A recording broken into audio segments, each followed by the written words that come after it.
বলছি যে আমরা তো আর ব্যাংকে প্রিপারেশন করাচ্ছি এবং আরবিআই অ্যাসিস্ট্যান্টের জন্য পড়াচ্ছি। আমি জাস্ট একবার ভাবছি যে আরবিআই গ্রেড বি প্রিপারেশন করা যেতে পারে।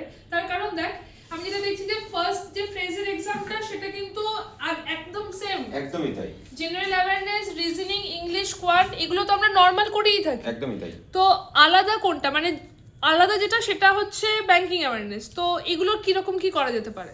যদিও এটা আমাদের এখানেই দেখো, আমাদের শুধুমাত্র ব্যাংকিং অ্যাওয়ারনেসের যে পার্টটা রয়েছে এবং এর সঙ্গে শুধু ইকোনমিক এন্ড সোশ্যাল ইস্যুস, এইটা ডেসক্রিপটিভ ভাবে পড়তে হবে, আর পড়তে হবে একটু ফাইন্যান্স আর ম্যানেজমেন্টের কিছু টিপিক্যাল টপিক। এটা আমাদের এমনি নর্মাল অবস্থা তো হয়েই থাকে ক্লাসে। হ্যাঁ, একদমই হয়ে থাকে। ইভেন আমরা তো যারা ফাউন্ডেশন ব্যাচে যাদেরকে পড়াচ্ছি, তাদের যে থিওরিটিক্যাল পড়াটা পড়াচ্ছি, তাদের সঙ্গে তাদেরকে আমরা লেখার টাস্কও দিচ্ছি, যাতে এখন থেকেই তাদের মধ্যে সেই মানে ক্যাপাবিলিটিটা গ্রো করতে থাকে। তো আমাদের এই পরীক্ষাটার জন্য যথেষ্ট সময় রয়েছে, প্রায় 1 বছরের উপরে সময় রয়েছে। তো 1 বছরের উপর সময় রয়েছে এবং এটা একদম হাই লেভেলের এক্সাম থাকছে। খুব সুন্দর। তো মানে হাই লেভেল মিন করছি যে অনেকটা বেশি স্যালারি এবং সম্মানের দিক থেকে অনেকটা বেশি। একদমই।